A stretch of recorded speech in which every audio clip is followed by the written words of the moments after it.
Assalamualaikum warahmatullahi wabarakatuh. Nama saya Dila Dwi Anggraini, NIM 4022100055 dari kelas Perbankan Syariah B. Di sini saya akan menjelaskan tentang skema akad musyarakah dan analisis 5C plus 1S. Yang pertama, diawali dengan pengajuan permohonan akad musyarakah oleh nasabah, yaitu dengan mengisi formulir permohonan pembiayaan. Selanjutnya, pihak bank melakukan evaluasi kelayakan investasi musyarakah yang diajukan nasabah dengan menggunakan analisis 5C. Yang pertama, karakter, kapasiti, kapital, komitmen, dan kolateral. Kemudian, analisis diikuti dengan verifikasi.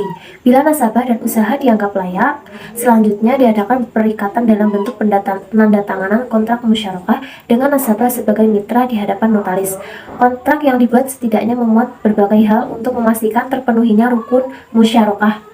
Adapun rukun musyarakah sebagai berikut: 1. Ijab kabul, 2. Dana atau modal, 3. Perilaku, 4. Usaha, 5. Bagi hasil. Yang kedua, bank dan nasabah menyebutkan modalnya masing-masing. Nasabah sebagai mitra aktif mulai mengelola usaha yang sudah disepakati berdasarkan kesepakatan kedua belah pihak. Yang ketiga, hasil usaha dievaluasi pada waktu yang telah ditentukan berdasarkan kesepakatan. Keuntungan yang diperoleh akan dibagi antar bank dengan nasabah sesuai dengan porsi yang telah disepakati. Seandainya terjadi kerugian yang tidak telah disebabkan oleh kelalaian nasabah, maka kerugian ditanggung proporsional terhadap modal masing-masing mitra. Adapun kerugian yang disebabkan oleh kelalaian nasabah, maka kerugian tersebut sepenuhnya menjadi tanggung jawab nasabah. Presentasi bagi hasil ini dapat diperoleh dari kesepakatan masing-masing pihak atau dapat dilihat dari besarnya modal yang dimiliki masing-masing pihak. Keempat, bank dan nasabah akan mendapatkan porsi yang bagi hasil masing-masing berdasarkan metode perhitungan yang telah disepakati. Yang kelima, bank menerima pengembalian modalnya dari nasabah. Jika nasabah telah mengembalikan semua modal milik bank, usaha selanjutnya menjadi milik nasabah selanjutnya. 1. Prinsip karakter.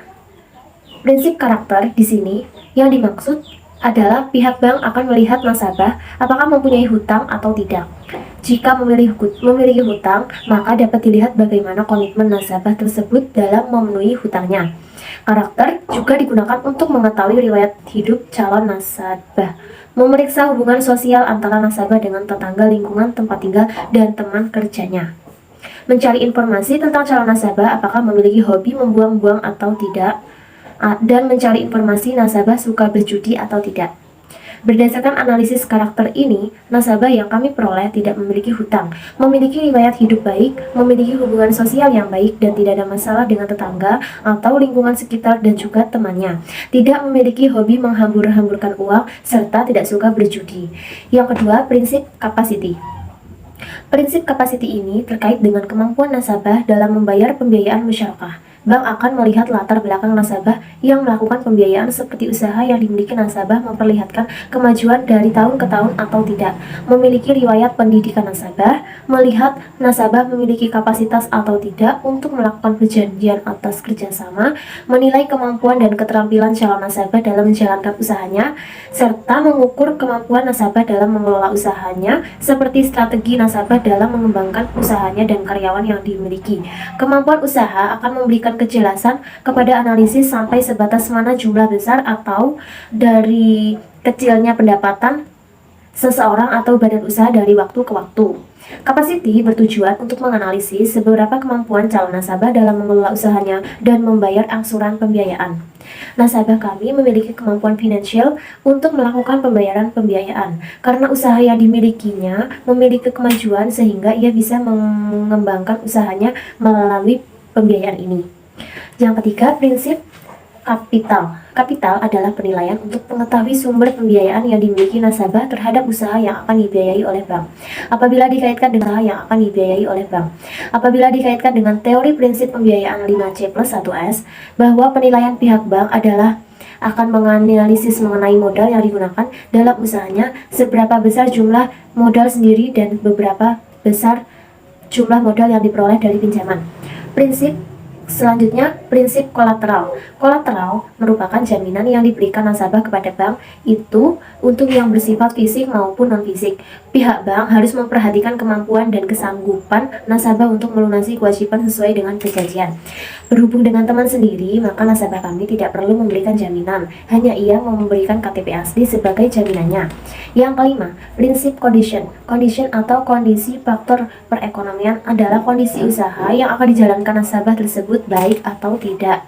Dalam kondisi perekonomian yang kurang stabil, sebaiknya pemberian pembiayaan untuk sektor tertentu jangan diberikan terlebih dahulu, dan kalaupun jadi diberikan sebaiknya juga dengan melihat prospek usaha tersebut di masa yang akan datang.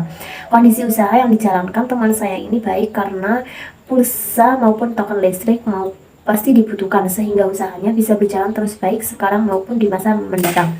Apabila ia melakukan pembiayaan, mampu melakukan pengembangan untuk bisnisnya dan juga mampu untuk melunasi pembiayaan tersebut.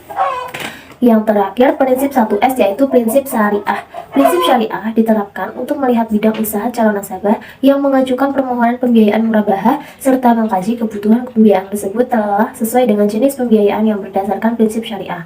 Artinya, bank akan membiayai usaha yang halal saja. Berdasarkan prinsip syariah ini, nasabah kami memiliki usaha jual pulsa dan token listrik. Jenis usaha ini merupakan usaha yang halal sehingga sesuai dengan prinsip syariah, maka layak untuk diberikan pembiayaan. Sekian penjelasan dari saya. Apabila ada kurang lebihnya, mohon maaf. Wassalamualaikum warahmatullahi wabarakatuh.